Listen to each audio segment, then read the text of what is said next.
Good evening, everyone. Welcome to the regular meeting of the District of Squamish for Tuesday, July 2nd. As always, we meet on the traditional territory of the Squamish Nation, Hatsqualwan, Queestulukmuk, Blatsquahomish, Oweomeo. We have an amended agenda. There was a light item added under 11. That is the climate emergency resolution. So with that, adoption to move the amended agenda. Moved by Councillor Herford, seconded by Councillor Anderson. All those in favor? Opposed? Motion carries. Any no's to motion? Seeing none, we have one delegation this evening, a request for a letter of support from the Squamish Curling Club, and I believe Mr. Kerr is here. Great. Do I stand up or sit? At the podium, or you can sit at the table, whichever you're more comfortable with. All right, my name is Hugh Kerr, and I'm here to ask for a letter of support, as the Baroness said. I really have three purposes. One is to make sure that you know that there is a curling club. I'm surprised by the fact that I often meet people who don't. Secondly, I want you to know that we welcome new members. And there are several leagues, so if you're interested at all, there's men's, women's, mixed, etc. We have been renovating, refurbishing our ice making equipment since about 2012. So far we've spent $158,000 plus. We've just put in an order for another $28,000. And having spent that money allows us to apply for money from BC Gaming, who give out what they call capital project grants, which can be up to the amount of money that you can match. So we want to apply and are in the process of preparing an application for, final quotes aren't in, but probably on the order of $145,000. And part of the criteria is to show that this sort of facility is of community benefit. And we believe it is. I think all grade 5 children in Squamish go to the curling club and are introduced to the game. We have, as I said, men's, ladies, mixed, corporate, and social clubs or leagues. We have bonspiels with people from other clubs. We have seniors who curl twice a week, and those are often people who otherwise wouldn't have much socialization. And it's a really friendly yet competitive game. So all I'm asking from you is not money, but a letter of support of our application. Where do I go from here? Thank you, Mr. Kerr. Council? I'll move that we write a letter. Moved by Councillor French, seconded by Councillor Herford. Any comments? Yeah, I'll speak to it. Yeah. Thanks for coming tonight, and thanks for the ask. I too have come across more than a few people who had no idea that the facility existed. It's a great sport. It's a great bunch of people, and I absolutely support what happens at your facility, and I hope Council agrees with me. You see your hand, Councillor Pettengill? I will support writing a letter of support. Just one thing that's always in the back of my mind, sometimes we hear from Squamish's youth a request for a bowling alley. To my mind, this is much like bowling on ice, and I'm wondering if there's an opportunity to think about curling when people ask us about bowling. Bit of a side thought. Thank you. Councillor Anderson.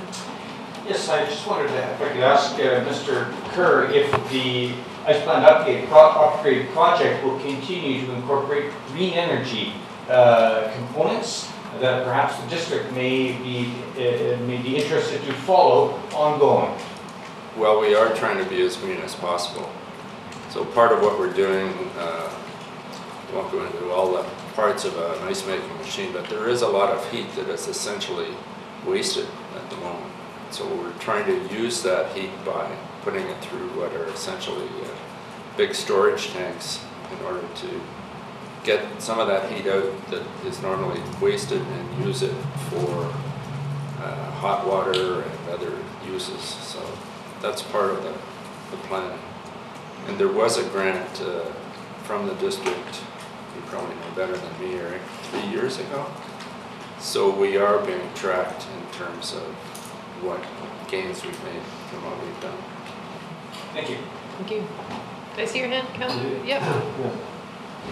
Thank you. I support this. I've spent a fair bit of time at the curling club over my life, and Canada's a leader in curling. I think it's very important that we have facilities here to do that, so that our youth can see themselves potentially progressing from a rainy Thursday afternoon or whenever the juniors playing right now towards an Olympic gold medal or something along those lines. So I'm happy to support this, and I think that point you made where some of the seniors come out and they may not have big other social outlet or recreational outlet. I also think it's very important that it's intergenerational, where you'll have juniors playing with the seniors in the community, and through playing games together, it builds a lot of social connectivity. So I'm a huge fan of curling, and happy to support this, and hopefully you're successful. Thanks. I didn't want to make too long a speech. I know your time's valuable. Thank you, Mr. Kerr. I'll call the question. All those in favor? Opposed? Motion carries unanimously. So we'll get that letter off to you. I do have a draft if somebody wants to use that. Amended, or what would I do? Yeah, that would be helpful. So if you want to, do you have a copy with you now? Yeah. Yeah. Do you want to just take it, Shani? Would I get it? Yeah, I can take it. Here.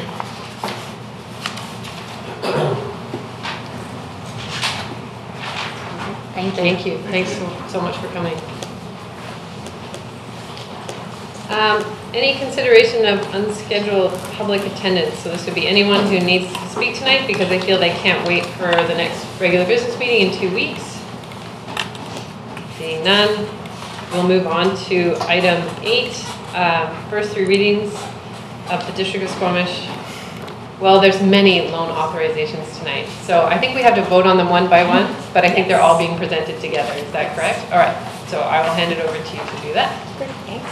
Good evening, Mayor, Council, and member of the audience. I'm Alana Schultes. I'm a financial specialist in the Finance Department. Now I'll be presenting the 4 loan authorization bylaws. These loan authorization bylaws give us the permission to borrow, but it's not the actual borrowing procedures. There are 4 projects before you that I have identified that have been identified in the 2019-23 financial plan. The total amount to be borrowed for these projects is $5,691,300, and they represent an estimated debt service amount of $498,907.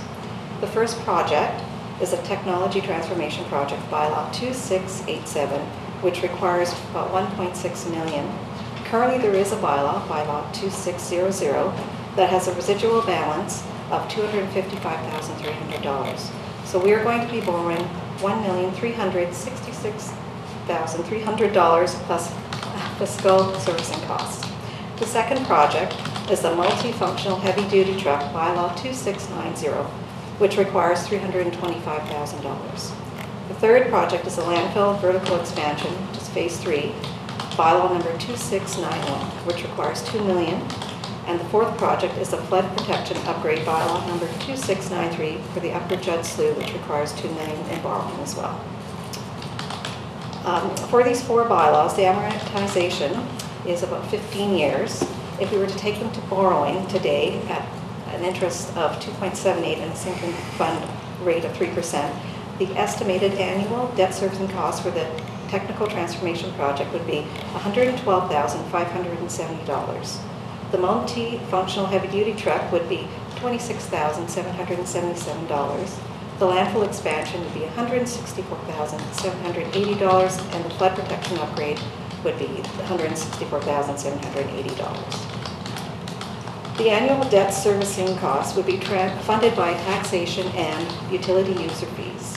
The estimated annual cost to a residential property owner based on $100,000 per assessment value would be 93 cents for the technical transformation project bylaw 2687, $1.37 for flood protection upgrade bylaw 2693, $2.64 for the multi-functional heavy-duty truck bylaw 2690, which would be coming from sewer utility fees, and $10.16 for collection fees and 4.1% landfill tipping rate increase for the landfill vertical expansion bylaw number 2691. Now these rates are based on the proration of revenues budgeted from each of those sources. So if these bylaws had been given 3 readings, it will be sent to the ministry for approval. And after the ministry's approval, then there will be an electoral approval process or an alternate approval process. We are recommending to council that these bylaws go to electoral approval process. If there's any questions, I'll be happy to address them. Thank you. Council, any questions on any of these loan authorization bylaws? I have a question. Yes, go ahead, Councilor. I'm looking at the table on page 9, and the column on the right is titled Annual Debt.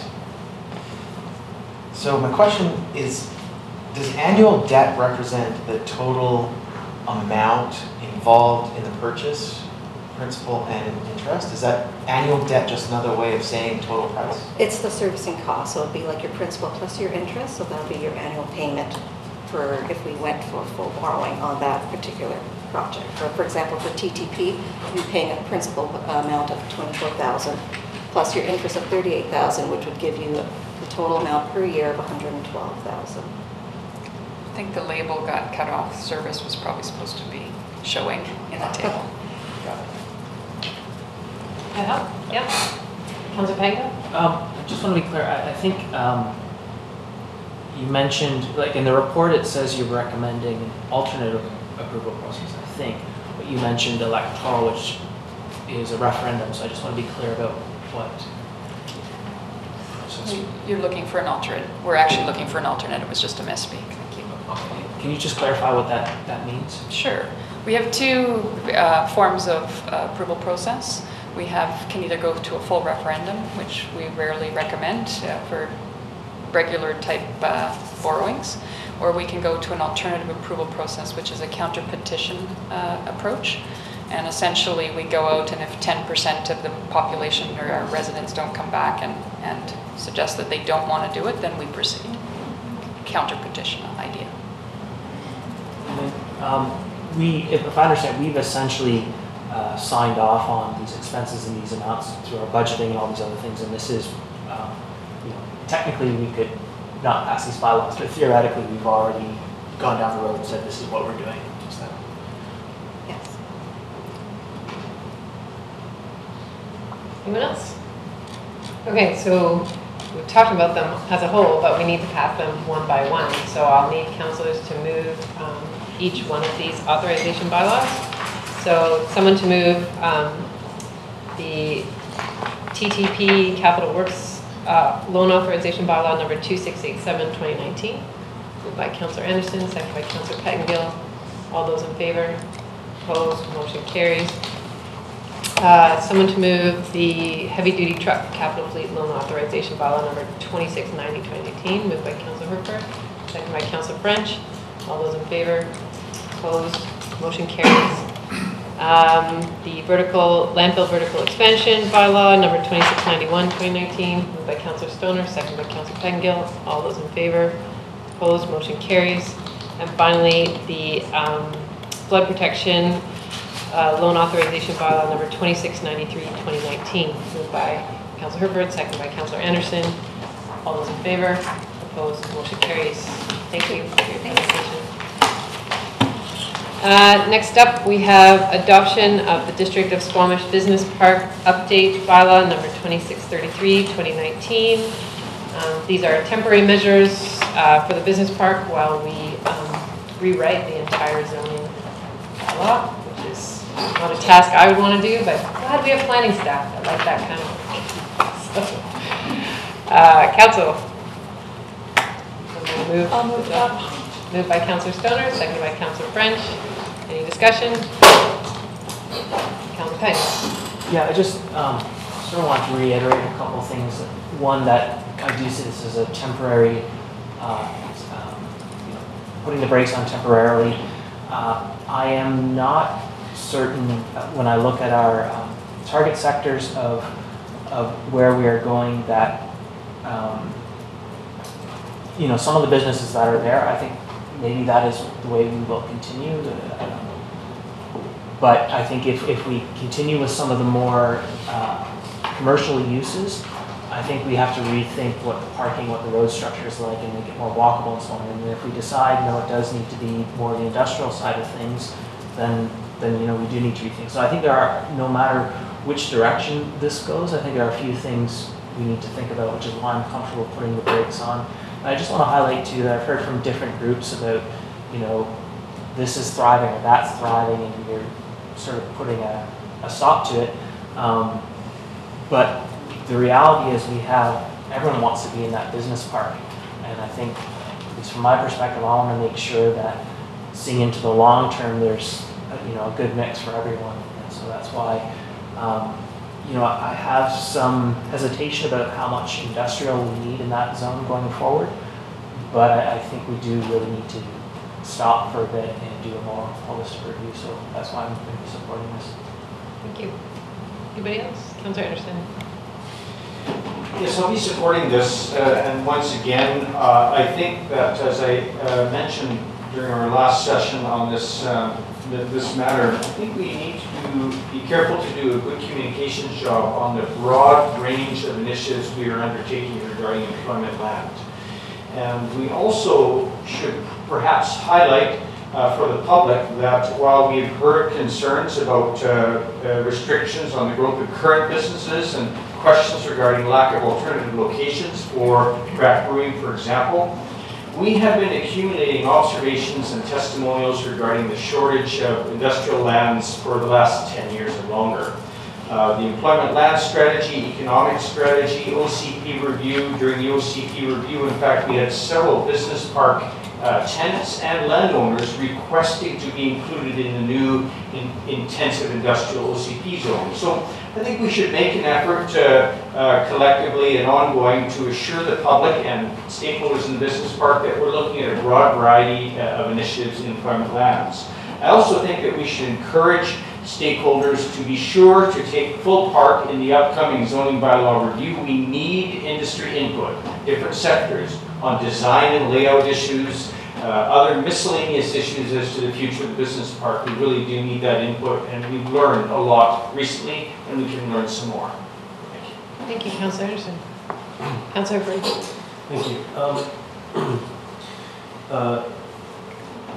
Councillor Anderson made an excellent point with the zoning bylaw review, and this is in my mind, and I think, and I believe everyone's here, that the temporary measure so that we can do the work necessary to truly see that area thrive and to understand the community needs that we can meet with that area. So I encourage everyone affected to, or potentially affected, to participate in the zoning bylaw review. That's where the bulk of the work is going to be done with this, and that's where the picture is going to get painted to see what it looks like going forward. And we need time to perform that work, and I believe this buys us some time to do that before we lose more opportunities for it to look however it is that the community decides we'd like it to look. So more work to be done, but I'll be supporting this. Thank you. I will call the question. All those in favor? Opposed? Motion carries. Thank you. Okay, next up is staff reports. The first one is the National Trade Corridor Fund grant application.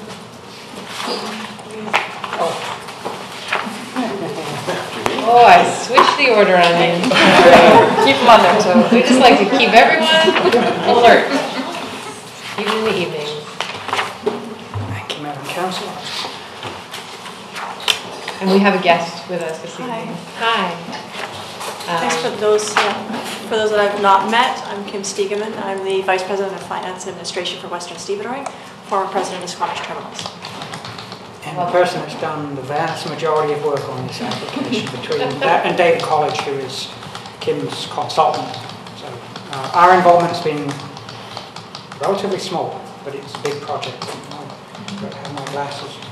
Nope, there you go. Would you like to wear my purple ones? You can't laugh at people's disabilities. So the National Trade Corridor Fund application, the grant application that we're going to make, it's to a federal government program. It's a big one, upwards of $2 billion for infrastructure around airports, ports, rail yards, ports being the significant one for us to improve the flow of goods, trade in and out of Canada, help the transportation system. And it's a long-term grant, pretty much over the next 9 years. We're looking at a joint application with Squamish Terminals. There are 3 elements to the grant application. The dredging of the west berth at the terminals and 2 bridge replacement, 3rd Avenue, and an upgrade to be replaced with a better bridge. And then the new Pemberton Laurelwood bridge that connects downtown to the new intersection of Clark Drive. We submitted an expression of interest in April that was accepted May 6th. I gave you a briefing on June 4th. I'll go back over in just a moment. And the deadline is Thursday. It's a significant grant, and it wasn't until we got into this that we realised that we're asking upwards of $5 million. So it's a big one. It's a very significant grant for us. Again, the elements, top right-hand corner is the west berth, just to the west of the terminals, the Pemberton Bridge, and a graphic of the 3rd Avenue Bridge that we're looking to replace. Now, back on June 4th, this is the main funding review that we said we needed to look at. We're looking at a 50-50 grant application, so 50% grant funded, 50% municipally funded. What we wanted to do when we last brought this forward was we were looking at the DCC reserves, the DCC road reserve, and looking at whether or not it would be able to fund those amounts over time. So we were looking at essentially if that reserve fund is robust, then our total into the project would be 413,000 plus or minus, which is about 4% of the overall project. Just a quick update on development cost charges for council, sort of learning as we go. Just a brief update. We have a bylaw, it's legislated under the Local Government Act. They are collected from development, either at subdivision or building permit stages, on a per unit, dwelling unit or square metre basis. And they fund required off-site infrastructure. So if it requires, your development requires a new road be constructed or upgrades to the wastewater treatment plant, these funds, these fees pay those costs. It's only for water, roads, storm sewer or parks. We're only looking at roads on this one, and they're separate reserves, and I just love to see fungible. So they're non-fungible. The funds between water, roads, sewer, storm and parks cannot be exchanged. So the roads reserve stands on its own and has to be treated as such. So the development cost charge bylaw, the 3rd Avenue Bridge is already included. It's already been a long-standing capital project of ours. It's not something new. The Pemberton Bridge, similarly, is a project of ours that we know we have to do. It's not yet in the bylaw, but it will be added in 2019 when we do a number of amendments to the DCC bylaw to update it. So we're only dealing with the DCC roads reserve. So we went through and we did sort of a cash flow evaluation of how we thought that roads reserve, and it's a little tricky to read. I couldn't really make it more legible. But we looked at current level of the reserve. We looked at current and planned inflows into those reserves. So typically, how much do we get into those reserves through new development each year? That's a very conservative and low estimate. And then what we've done is we've assigned each of the projects that are contained in the road portion of the DCC bylaw over time. And we've also made some assumptions about interest rate to top it up, sort of finish it off at the bottom of the table. Just to know, when we get to the point in time, which I believe is 2023, 24, 25, 26, when we're suggesting these projects take place, are there enough funds in the DCC road reserve? And the answer to that is largely yes, with the exception of at the latter part of the cycle, we may be about $480,000 short. Given the magnitude of the numbers here and the projects and the timeline, that's not an extraordinarily large amount either above or below the line. So, in terms of the funding, and the second one of that, there also is that second spreadsheet that's attached to the report, which we realised this afternoon actually doesn't really do what we thought it did. So you can actually ignore that spreadsheet. The funding summary is that the total project's at or around 10.3 million. The grant funding is 5.1. We'd always anticipated through municipal portions of the DCC projects that we would be funding them to the tune of just over 400,000. The DCC reserves can provide, where we're predicting 4.2, it could be 4.7 if they do reach the equilibrium level. So we may have to, at that point in time, so 6 or 7 years from now, find an additional $485,000, which again is 4 to 5% of the overall project cost. Funding without the grant, the municipal total is, rather than it being sort of around $1 million, is over $5.5 million. So we think that the DCC reserve road reserve can fund a very large portion of our commitment to the project.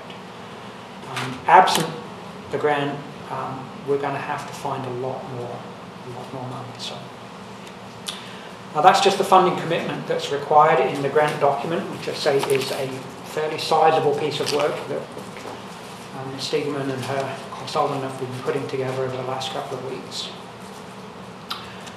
Just a quick note about funding flow-throughs. There are some issues with flowing funds to businesses if we get funds because of the assistance to business provisions in the Charter. That would be problematic. The application that we have right now is that the funds would flow to the terminals and then through to us. There's some question as to whether or not some people think that is assistance to business or not. It may be. But the timeline allows such that I think terminal is finished in 2022. We don't start until 2023. So there's an opportunity, I think, at that point to talk to Transport Canada about flowing the funds at that point directly to the district and avoiding this issue in its entirety. So in summary, the projects are in our plans, whether or not it's the DCC bylaw, the multimodal transportation plan, the OCP. The roads reserve appears to largely support our funding requirement. The grant significantly decreases the amounts we potentially have to submit to these projects because we have to do them. These aren't projects that we've invented for the purposes of grant. They're projects that we're doing whether we get the grant or not. And I think the commitment that we're making can be reasonably offered given where we're at with the DCC road reserves. If Council has any questions, we can certainly try and answer them. Councillor Anderson. Yes, I hope I won't be asking for a legal opinion. That wouldn't be my expectation, but I'm wondering about the reference to a past grant scenario where the community charter issue came up. That is, where a level of government requested the municipality receive and administer a distribution of funds to a commercial enterprise. My question is, plural versus singular. Say if there were more than one enterprise that would benefit, for example, with the Pemberton Bridge, trucking enterprises will have a forestry conceivably using that bridge. We don't have a timeline for them to be phased out, or at least they don't. We may have construction going on the Oceanfront Peninsula for years ahead, so there's another sector that would use the bridge. So my question is it a consideration at all that there may be multiple trucking industry stakeholders using, for example, the Pemberton Bridge, rather than just one? Absolutely. Yes. In fact, the vast majority of the traffic travelling across it won't actually be trucks.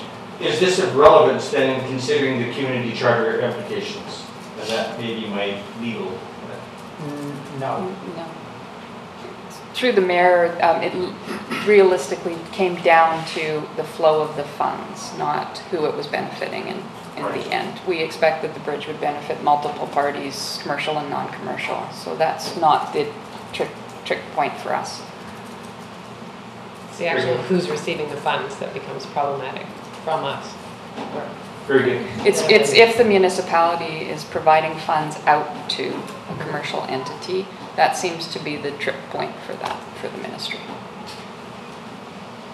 Councillor French, then Councillor Pettigo. Thank you. On page 45, where we see the first spreadsheet, the one that we are to look at, as opposed to the ignore one,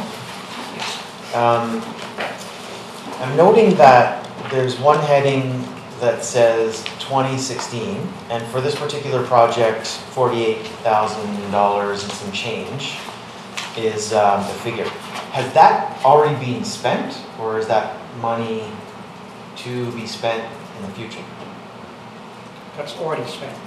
Okay. There's some historical information in this spreadsheet as well. That's related to the Peninsula Main Road, Yes. down to the ocean front. So they're trying to capture things we've already spent in terms of the road DCC bylaw that have happened, that we know for a fact we've spent, just to give you that past and present future look. That spreadsheet also loads far more money into those lines than realistically should be there. But I did that because if we don't provide them cash, we're obligated to provide them credits. So that would come out of the inflow at the top of the spreadsheet. So it was sort of a way of balancing that inflow-outflow out in a very conservative level. Okay. So then, following that, safe to assume that the figure of 200,000 in 2017 was also spent, and 1.4 in 2018? The 2017 number is correct. The 2018 number, I don't know if that's... Those were invoice costs. I'm not sure whether or not we actually paid that out in 2018. The refunding of that is through the phase development agreement turned out to be an exceedingly complex financial arrangement between the district and the developer. It's been quite difficult for us to get our heads around that, because they're only entitled to a certain percentage of the quarterly? 78% of the previous quarters. So it's an incredibly complex set of financial transactions that have to be tracked, which finance and planning have sort of got our minds around now. That number, I've essentially loaded the largest numbers I could into it to make it as conservative as possible whenever I could in this spreadsheet. Okay. Thank you. Councillor Pettigo. So my understanding, there's a couple sub-projects here, like a couple of bridges on roads and some infrastructure at the terminals. If there are cost overruns or underruns on particular projects, can we move the money around between the sub-projects, or how do we manage that kind of thing? Yes, you can. If it's a roads project that's under budget, those funds will stay in the reserve. If it's over budget, then maybe I'll defer this one. So with the DCCs, we generally use the DCC bylaw backup project work as our Bible, but if a project comes in higher than the cost that was originally foreseen in the bylaw, it is our practice and the practice of all municipalities across British Columbia that we would still use the proportion that has to come from DCCs and the other portion of that. So if it's supposed to be a 46% growth portion and 54% is supposed to be municipal assist, we would still apply that to the larger project cost and still be allowed to go to the DCC reserve for that portion. Is that clear? So we can pull from the DCC reserve higher. If Ms. Steegman's is under budget on the dredging, can we take the money that was budgeted for dredging and put it towards the bridges? Oh, I'm sorry, I misunderstood. Or vice versa. The grant, that's up to the grant. It's not vice versa, because the dredging goes first, they're done by 2022, we don't start till 2023, so there's Correct. only one direction the money could go.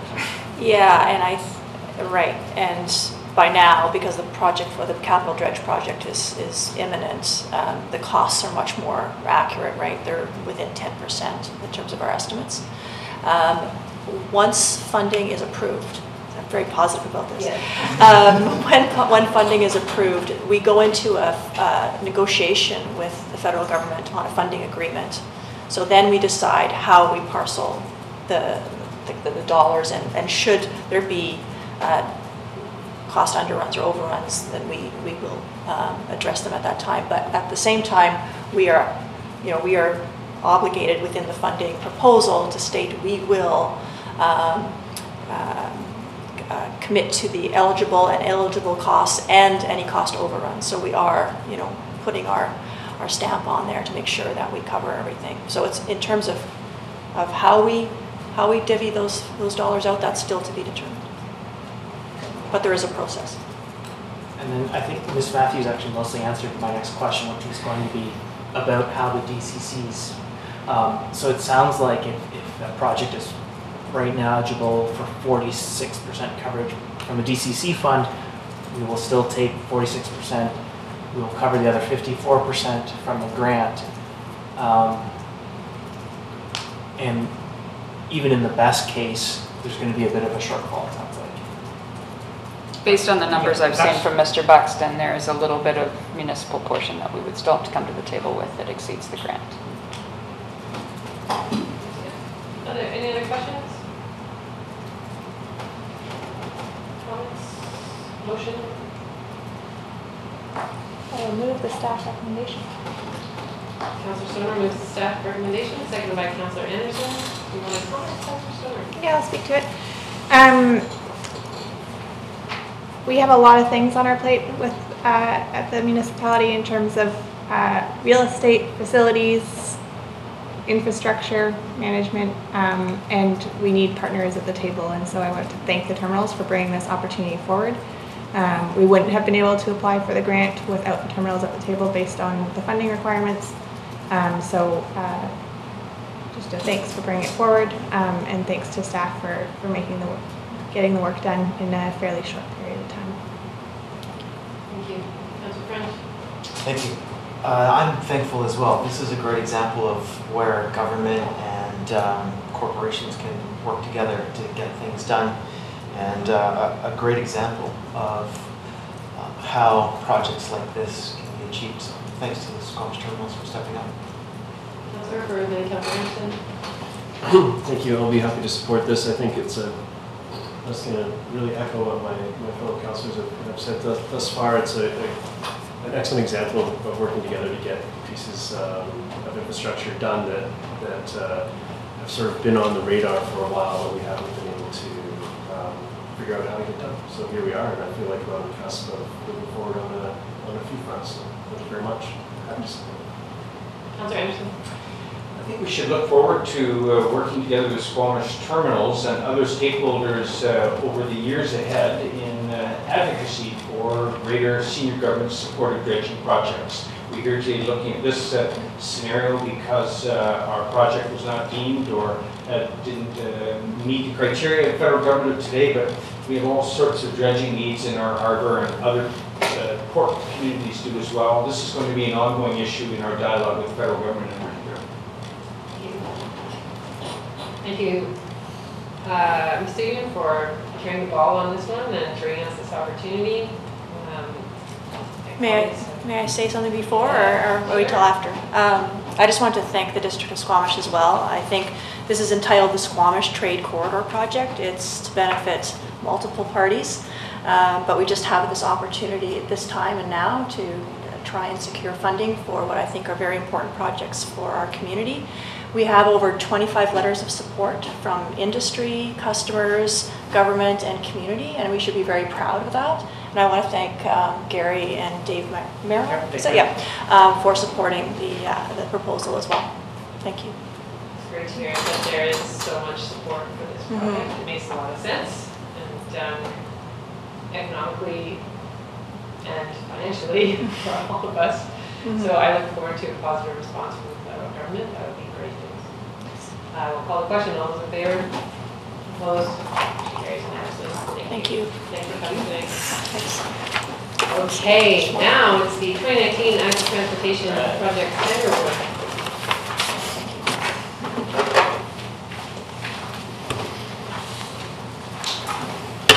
Welcome, engineering. Thank you. My name is Jesse Morwood. I'm the Capital Projects Manager.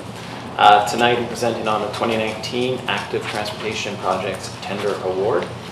Specifically, I'm looking for the Council to approve the following resolutions: that the District of Squamish award this tender for the 2019 Active Transportation Projects to Alpine Paving, and that the Mayor and Corporate Officer be authorized to execute this agreement. So quick bit of background, we base all our active transportation projects on a prioritized list that meet our transportation plan goals, which is effectively to make it easier for people to walk, cycle, and travel in non-motorized transportation around our community. So the two components of this project is, the first one is the Diamond Head Road segment. So this is effectively a sidewalk that wraps around from Mamquam and along Diamond Head Road, and it includes a bus pullout, bus pad. This is important because it's a timed bus stop. So currently the bus is parking on Diamond Head Road. We want to get it off the road, and we want to give pedestrians a safe way to get there while they're waiting for the bus. The second aspect is the Discovery Trail upgrade. Effectively, this is a paved 3-meter pathway on the kind of the eastern flank of Dentville. So it's kind of like a AAA trail standard. So similar to the Corridor Trail, for example, where we're really trying to get a 3-meter paved, separated, lit pathway. This is the same goal we're trying to meet on the Discovery Trail. And again, it's focusing on Dentville. AAA, all ages and abilities. AAA, all ages and abilities, thank you. So we went out to tender via BC Bid and received 2 tenders. Just to note that when I wrote this RTC, we hadn't verified the bids. When we did our calculations, there was an error in the arithmetic of one of the bidders. So Alpine Paving is still the lowest bid. However, their bid price is now $962,000, $712. So just a quick note on the few places where I wrote that number down. So we received 2 bids, as I said.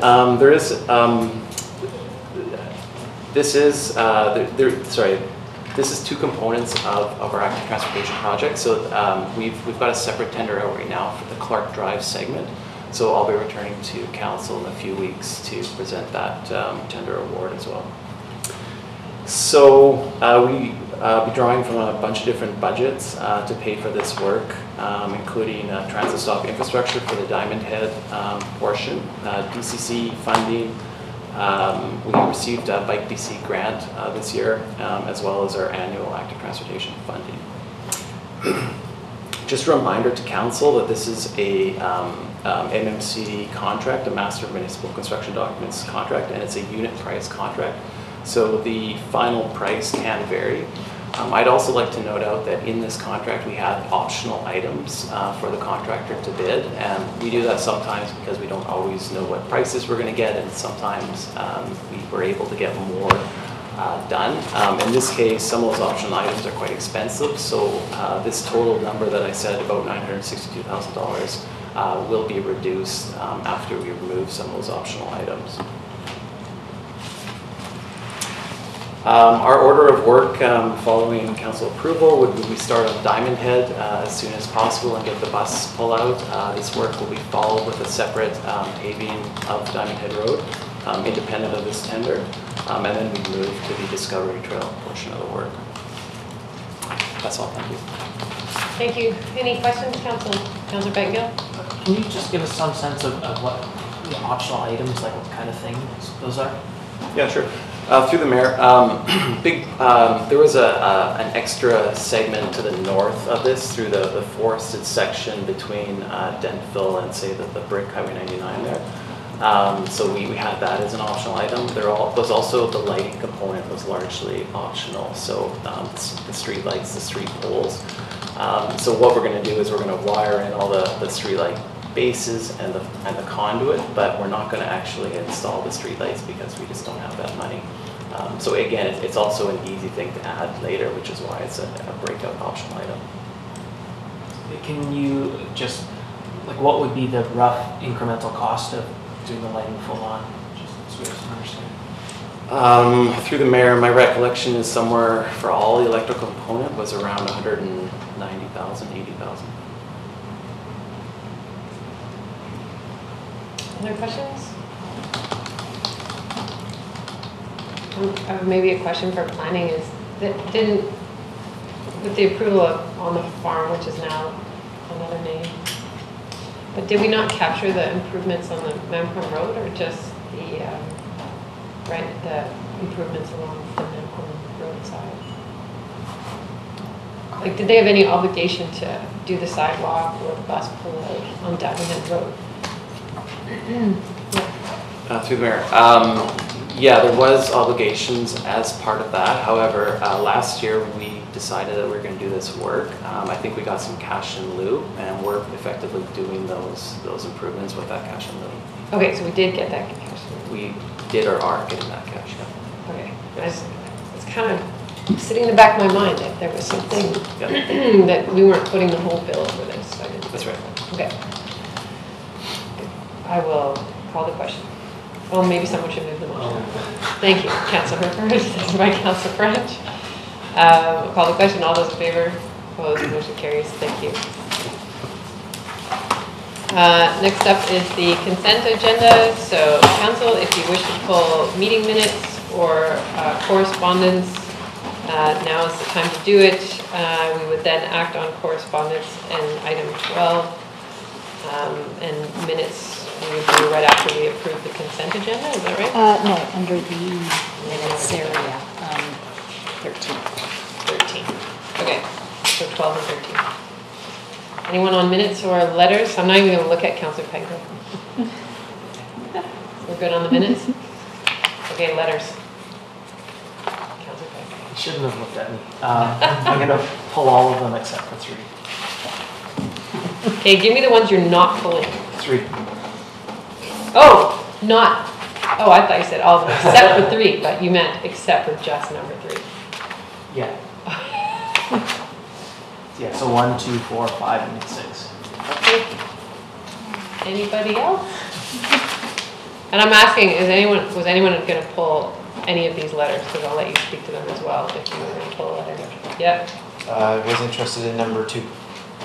Okay. Okay, Councillor Pengo, I'm going to let Councillor French speak to number 2. Anybody else? Okay. So then, motion to approve the consent agenda with all the letters except for 3 proposed. Moved by Councillor Stoner, second by Councillor Herford. All those in favor? Opposed? Motion carries. Late agenda items. So, at the last business meeting, the students who organized the climate strike on May 24th came and presented their demands to council. They had municipal, provincial, and federal demands. As a consequence, a couple of councillors have worked on the following resolution. It's before council for discussion. Happy to entertain any amendments. So I will put it over to council. Certainly won't be the first municipality to pass a climate emergency, but we are part of a growing cohort that are doing similar across the country.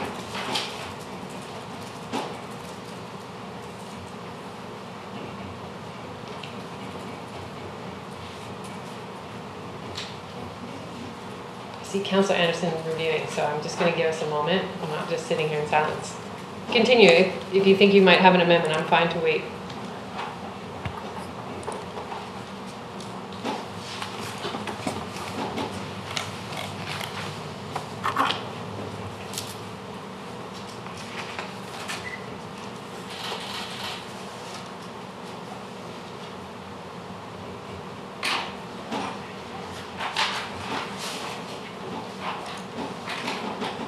Councillor Anderson.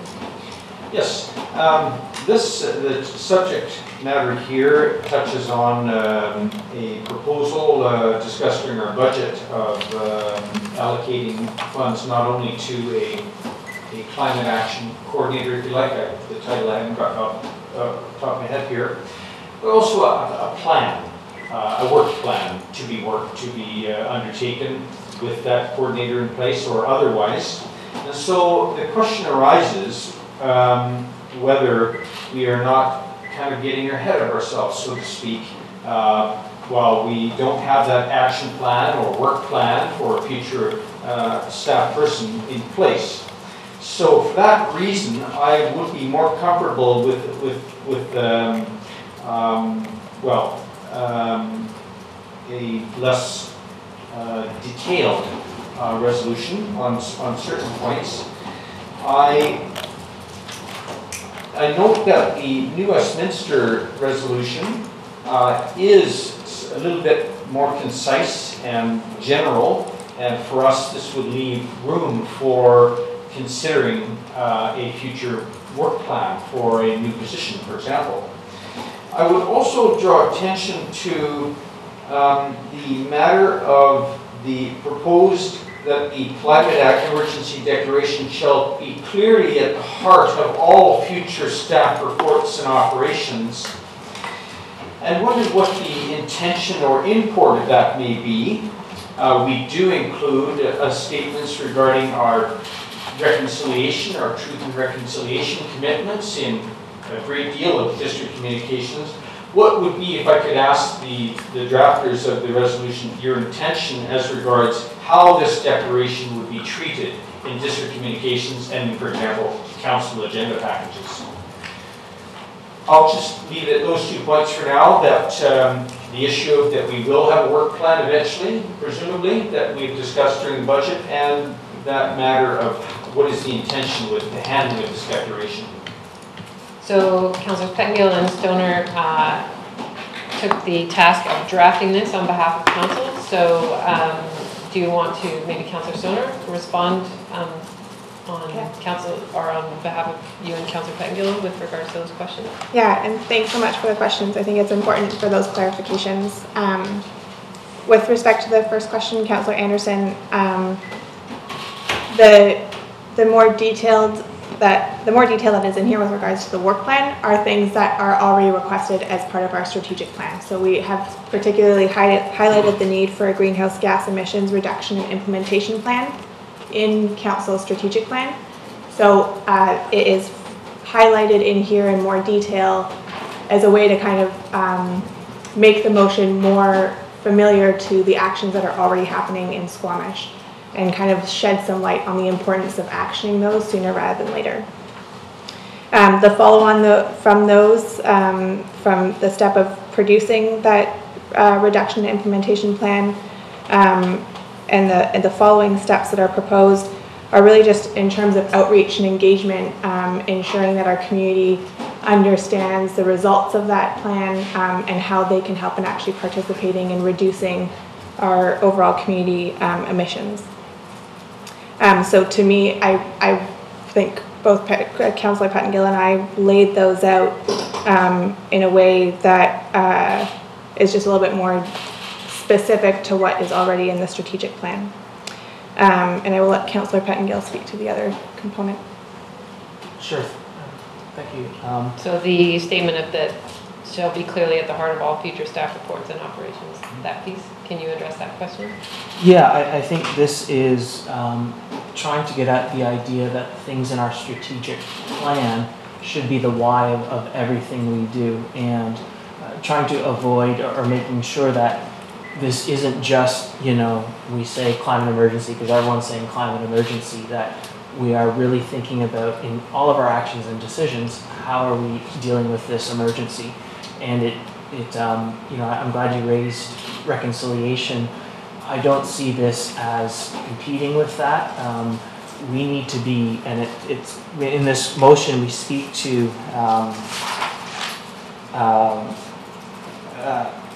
making sure that we are dealing with this in a way that thinks about the most vulnerable population. So in that same sort of realm, we need to be aware of, in terms of reconciliation, these other things, how are our responses to the climate emergency impacting other people, and being very conscious of that. So we're trying to make sure this is concrete, this is real, and that we are dealing with it. And it is just as important as reconciliation.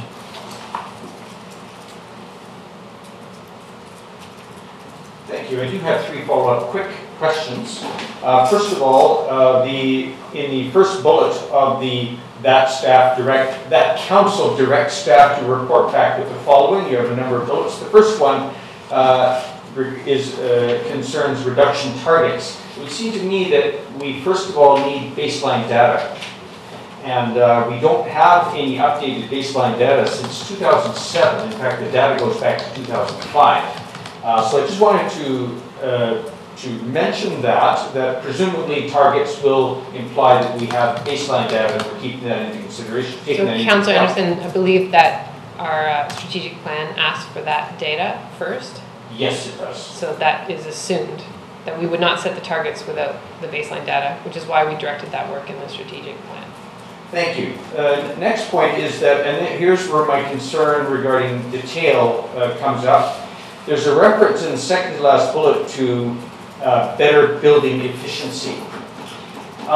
Building operational efficiency is just one component of a climate action green building strategy. We also have embodied energy to take into account with building materials and construction processes and things like green demolition, so that green building isn't only about how much energy we use to heat the building. And this is where I think that a future implementation plan might go beyond that, and I suggest it should. Thirdly, there's a reference in the last bullet to economic development sector strategy. However, we have several strategies, of course, that touch on our climate action opportunity. Solid waste planning, the flood hazard management plan, transportation planning and active transportation planning. So my question there is, should we only refer to one of our strategies here and not list others, or how would you account for that we would only highlight one district policy initiative? So can I ask, do you have a wording suggestion for the second to last bullet? Because we didn't put operational efficiency, it is just building efficiency, which I was hoping would incorporate both embodied efficiency and as well as the operational efficiency. But if you have a wording that would satisfy your point there, that would fit better? I would actually suggest that green building is perhaps a sufficient and general enough term to use. Green building strategy or green building.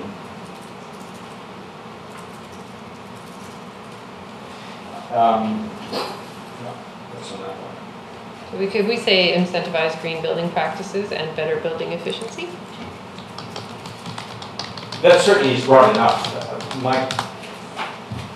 I see this quite commonly, and including in the package that was delivered to us from the students, that they only focus on one aspect of green building, and that is the our STEM code, for example. Mm-hmm. But around the world, municipalities are moving beyond that. They're moving to other kinds of life cycle analysis approaches.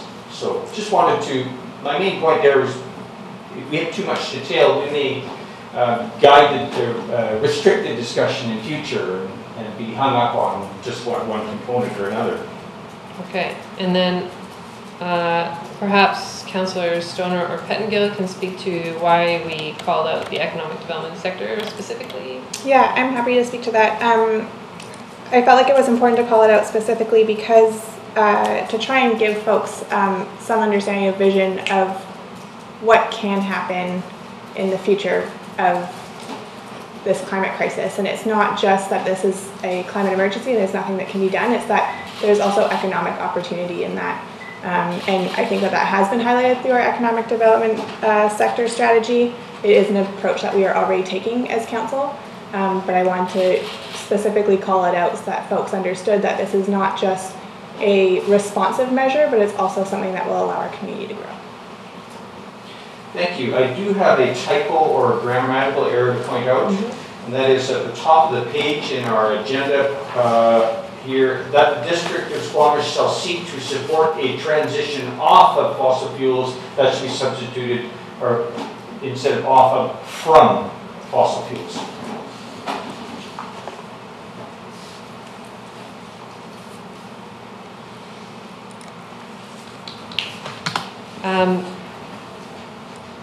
So checking with council, if, and Councillor Anderson specifically, if we change that second to last bullet to read in 2020, bring forward options to incentivize green building practices and better building efficiency and to increase public accessibility to EV infrastructure, would that satisfy?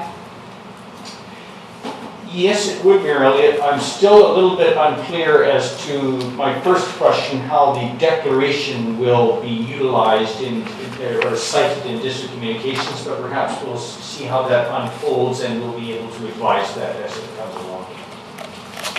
Does the CAO want to contemplate how this might start to appear in staff reports or in conversation? Or?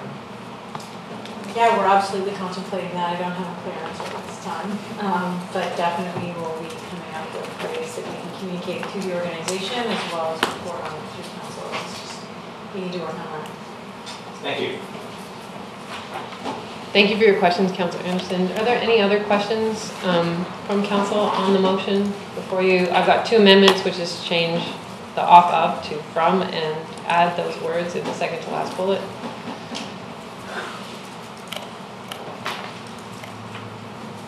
Right. So is Councillor Anderson moving it as amended?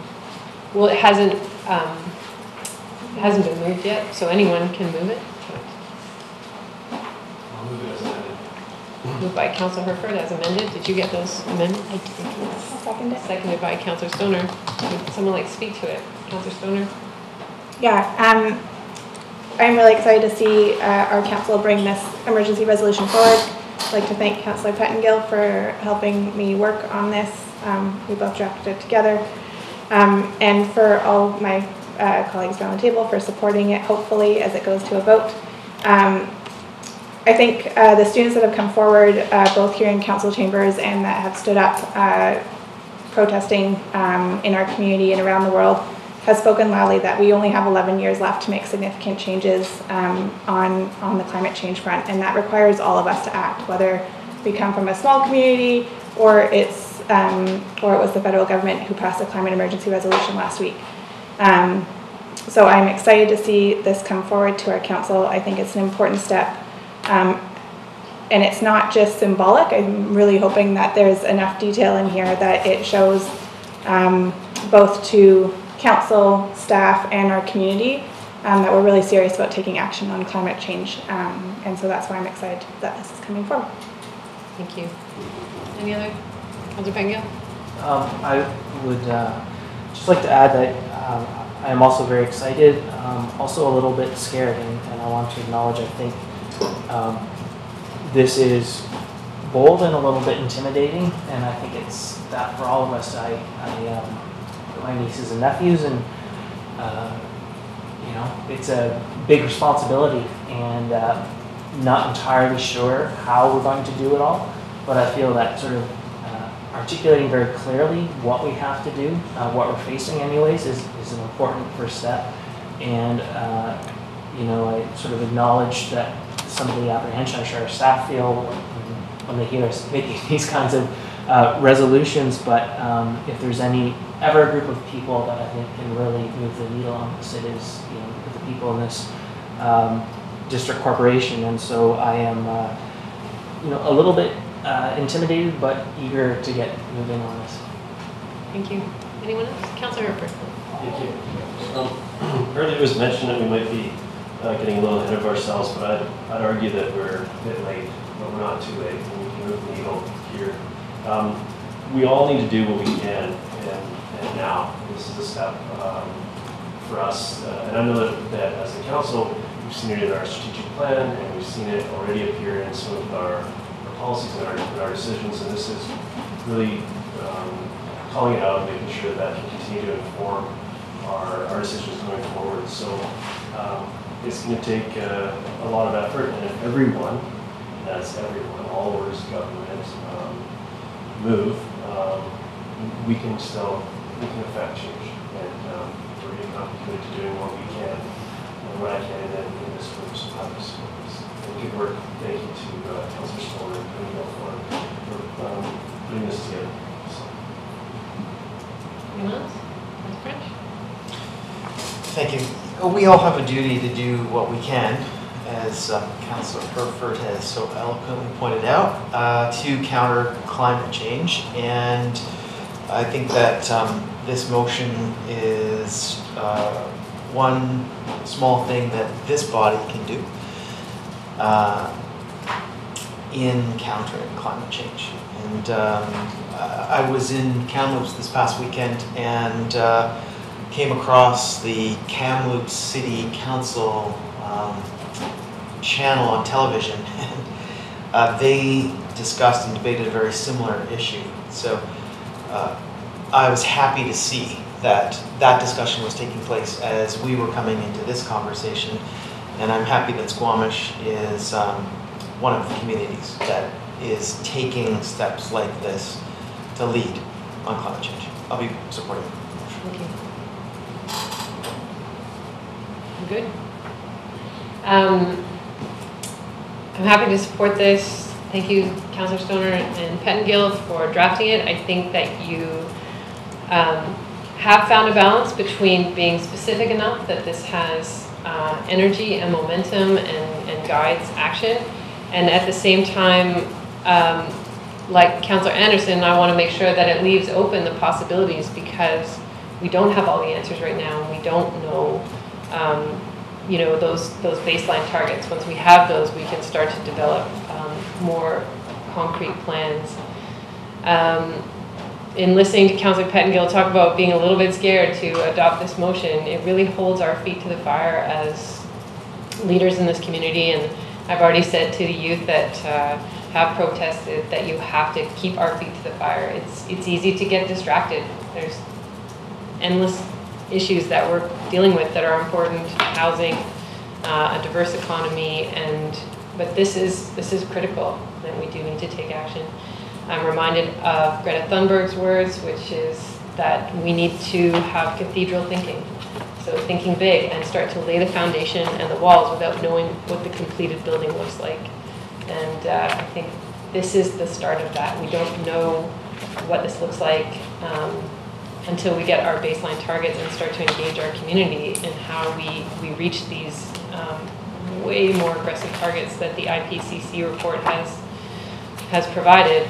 But that's where we're going, and so I have faith in our community, in this council, in our staff, that we can start to lay the foundation and make progress, and we'll figure it out as we go, but we have to figure it out. So I will call the question. All those in favor? Opposed? Motion carries unanimously.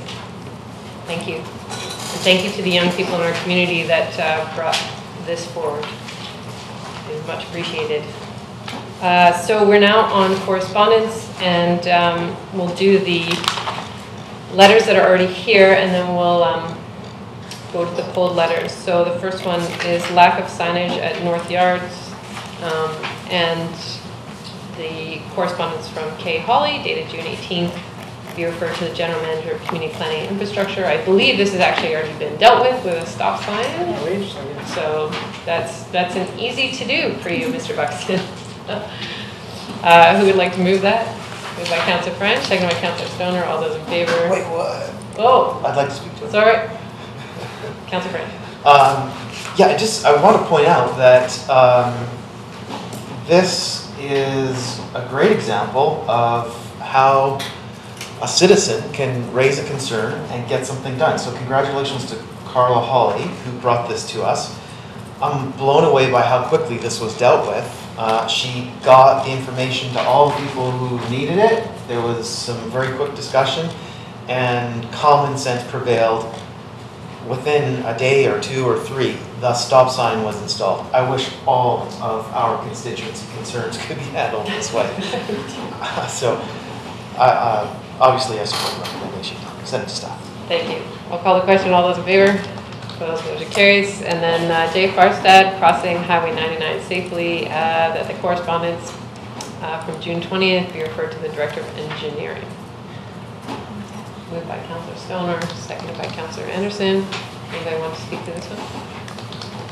Councillor Anderson.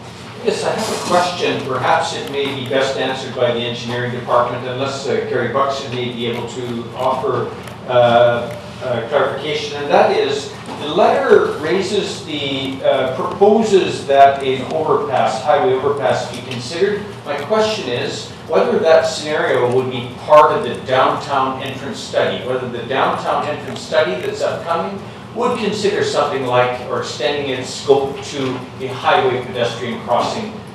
The correspondent has suggested near the Adventure Center. That's my question. I don't believe so, no, but I will get an answer for that for you. Thank you. Thank you. I'll call the question. All those in favor? Opposed? Motion carries. Okay.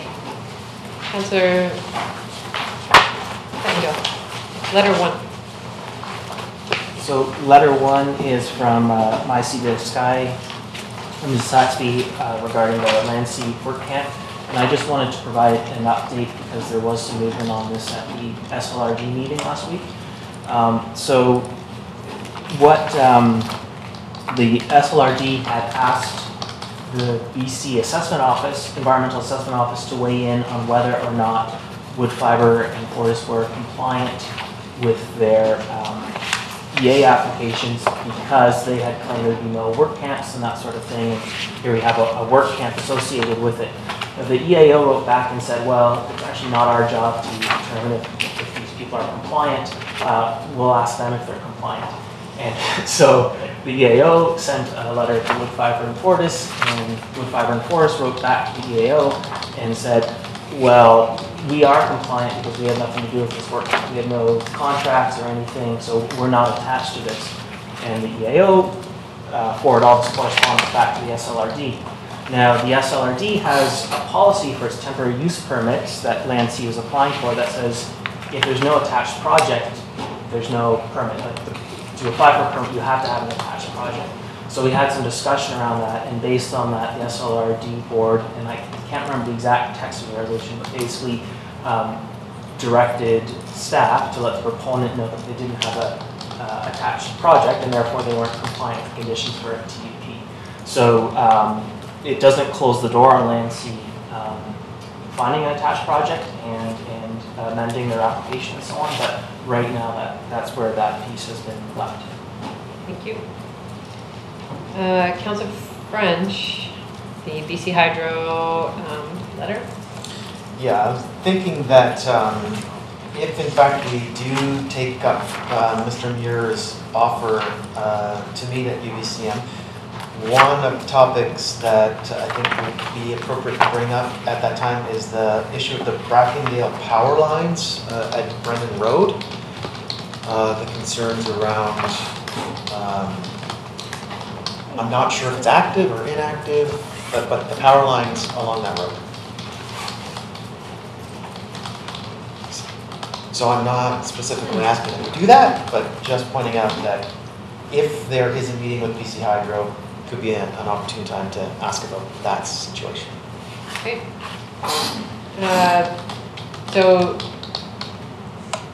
if there is a meeting, they're saying, do you want a meeting? And we're happy to do that. I can, what was the deadline on that letter? July 26th.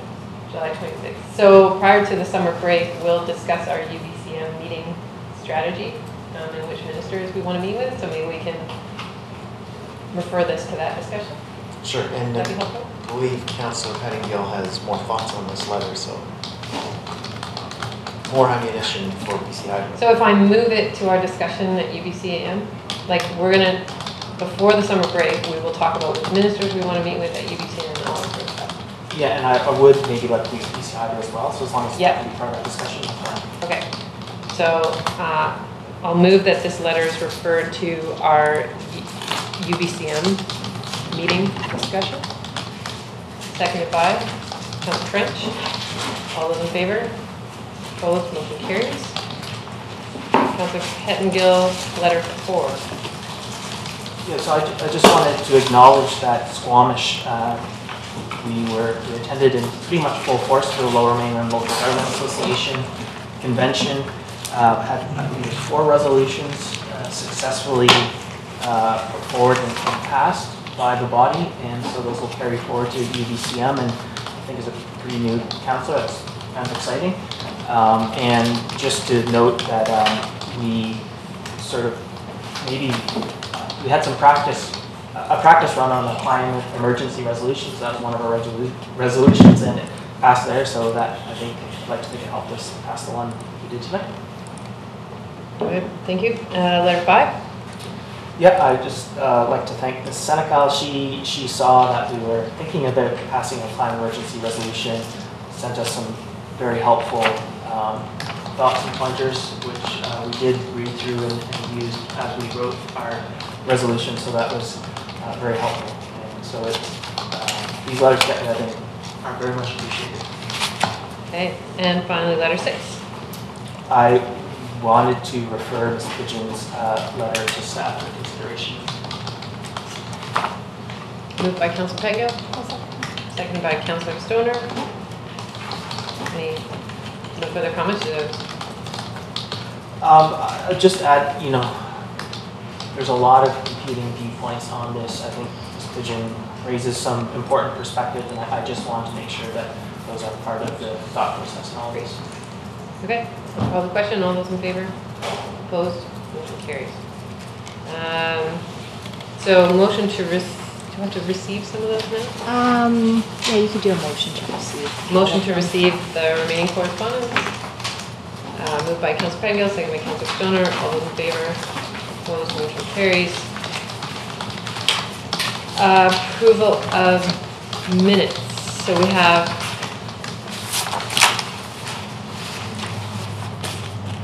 a recommendation from Committee of the Whole from June 25th.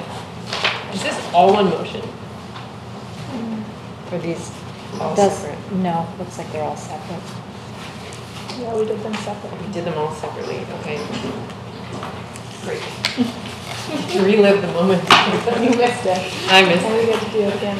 Okay, that staff engage with stakeholders on the development of the draft of a single-use plastics reduction bylaw and report back to the Committee of the Whole in September 2019 with the following information: summary of key points or issues heard from stakeholder engagement and a draft bylaw for review.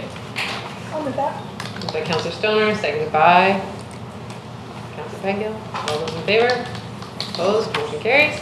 That staff draft the solid waste bylaw with the effective date as of January 1, 2020 and an enforcement date as of April 1, 2020. Moved by Councilor Stoner, seconded by Councilor Rupert. All those in favor? Opposed? Motion carries. That $15,500 be funded from the Solid Waste Utility Contingency Fund for 2019 expenses related to legal fees, communications, and outreach. Moved by Councilor French, seconded by Councilor Rupert. All those in favor? Opposed? Motion carries. That funding for ongoing support, education, and bylaw enforcement be included for Council's consideration in the 2020 and future solid waste utility budget and rates. Moved by Councilor Stoner, seconded by Councilor French. All those in favor? Opposed? Motion carries. That the District of Squamish write a letter to the Minister of Municipal Affairs and Housing and the Minister of Environment and Climate Change Strategy, the Squamish-Lillooet Regional District and UBCM to request the following bullets. Basically a provincial strategy that would really, really help us a lot. Moved by Councillor Anderson, seconded by Councillor Rupert. All those in favor? Opposed? Motion carries. The staff continue to monitor other jurisdictions' actions relating to the regulation of single-use plastic items. Moved by Councillor Rupert, seconded by Councillor Stoner. All those in favor? Opposed? Motion carries.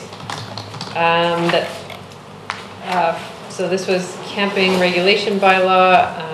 From Committee of the Whole, that District of Squamish Camping Bylaw number 2679/2019 be forwarded to Council for consideration of second and third reading as amended by removing bylaw item 1.2 and consideration of the comments made at the June 25th Committee of the Whole meeting. Moved by Councilor French, seconded by Councilor Stoner. All those in favor? Opposed? Motion carries. Next up is our annual operating agreement and 3-year expansion MOU with BC Transit. That District of Squamish authorized the Mayor and Corporate Officer to execute the annual operating agreement for 2019-2020 between BC Transit and District of Squamish. Moved by Councillor Stoner, seconded by Councillor French. All those in favor? Opposed? Motion carries. And that we authorize the CAO to sign the amended memorandum of understanding with BC Transit regarding the 3-year expansion initiatives. Moved by Councillor Herford, seconded by Councillor Stoner. All those in favor? Opposed? Motion carries. And that the committee direct council to adopt the real estate and facilities master plan dated June 25th, 2019, and direct staff to advance the implementation plan identified in the master plan. Moved by Councillor Anderson, seconded by Councillor Stoner. This is a big one, so it's good to get it approved. All those in favor? Opposed? Motion carries. Any business arising from the minutes? Councillor French. Yes, this is from the minutes of the special business meeting June 25th, and specifically the Squamish Sustainability Corporation. I noted at the time of the meeting, and I want to reiterate that at some point in the future, I expect we'll have a discussion about the makeup of the board of directors for the Squamish Sustainability Corporation. And specifically, I'd like council to consider giving the Squamish Chamber of Commerce representation on that board. I don't know if it's appropriate to have any kind of motion attached to that. I simply bring it up so it's not lost. Okay, thank you very much for that. Anything else? All right. We have one in-camera announcement, and that is that Peter Buchholz be reappointed to the Public Arts Select Committee as a member at large for a one-year term ending July 30th, 2020. Right, we're just announcing it. We don't have to approve that. Open question period, clarification related to agenda items. Anyone? Okay. Motion to terminate. Council. Council announcements. Oh, I ticked that off, but didn't actually get to it. Council and staff announcements. Councilor French. I have one. I would like to congratulate all the dancers with the House Sound Dance Academy. They had their annual performance in the last 2 weeks. I don't remember specifically when. I didn't actually make it to the performance myself, but I've heard all good reviews. It's an outstanding group of dancers that attend that school, and I know this firsthand because my daughter is a product of that program, and she had great experience with House Sound Dance. So congratulations to all the folks that were involved with that annual performance. Any other announcements? Councilor Bengal. So I've got three. The first two, sort of in my capacity as acting mayor, I got to march in the parade for the Sikh festival and say some words, and just as always, it's an incredible, fantastic community event. It was a real privilege to be part of that, and thank you for everyone that worked so hard to put that on and feed everyone so well. And then last Wednesday, I think, I got to welcome 12 new recruits, volunteer firefighters, and just, again, real honor to be able to speak to this group of people. Again, a real demonstration of community there, and there's a couple young women who volunteered, and so it seems like we're starting to see gender balance slowly creep up, and that's fantastic to see. And then, not really in my council role per se, but it's just something I've always been excited about. So the dry run for Ampton Park was last Thursday, and it starts in full swing this Thursday. And if you are an aspiring performer, or especially if you're younger, it's a perfect opportunity to get on stage for one or two songs and just try it out and be well supported. And you know, there's people of all levels there, but a whole lot of encouragement if it's your first time on stage and you're a little bit nervous. So really encourage the community to go out and watch that. And if you're sort of thinking maybe you'd like to try to dance or sing or do something, please go out. It's a lot of fun. What time does that start? 7 to 9 every Thursday for the summer. Right on. At OCM. Anyone else? Councilor Anderson. Well, I am, I'm sure other of my colleagues on council attended the activities of Canada Day yesterday, an event this year organized by the Downtown Business Improvement Association, and what a success it was. Despite all the concerns, whether they would muster enough volunteers and all the resources together, and I'm sure that they have quite a debriefing to do after all of their work in preparation for next year. But it was thoroughly enjoyed and noted by many families. Thousands of people attended these events, and it was a delight to see so many young children enjoying the entertainment in Pavilion Park, Ocean Pavilion Park, yesterday morning. Thank you. Yes, a couple of weeks ago, Mayor Elliott and Councillor Pettingill and I attended a set of interviews with a group doing from the Rural Coordination Centre of BC, and we have in tonight's agenda package a correspondence from that initiative, and we're going to receive some additional correspondence once they have typed up all of the notes and observations and success stories as well that we passed on to these group who came to interview us about healthcare issues in particular in the community. So we can look forward to another report that will highlight Squamish issues that as we delivered them to the team, and they will be making recommendations to provincial authorities, a joint standing committee of the legislature on rural issues who are going to be receiving this report on healthcare. And I just wanted to say that how I enjoyed that interview and how I felt that the team that were interviewing us were so sincere in wanting to appreciate and learn about Squamish perspectives and issues, whether from seniors to other aspects of our healthcare network here locally. So looking forward to that report coming up. Thank you. Next time, we're just going to pull all the letters. That was number 3. Okay. I participated in Canada Day. Huge shout out to the BIA for a great event. People love the fireworks and the downtown events as well. A big shout out to our staff who worked with the BIA behind the scenes to get it set up over the weekend and tear it down after the event last night. Yeah, it was fantastic. It was just a great example of community building, and there's just nothing but events coming now through the summer. Hampton Park, Squamish Beer Festival, more than Constellation Festival. So it never stops, and it's pretty exciting. So I look forward to being involved in all those. Thank you to Councillor Pettingill for representing me while I was away last week. That was very helpful. Thank you a lot for doing that. That's all I have because I was away. So, motion to terminate. Moved by Councillor Harper, seconded by Councillor Stoner. All those in favor? Opposed? Motion carries.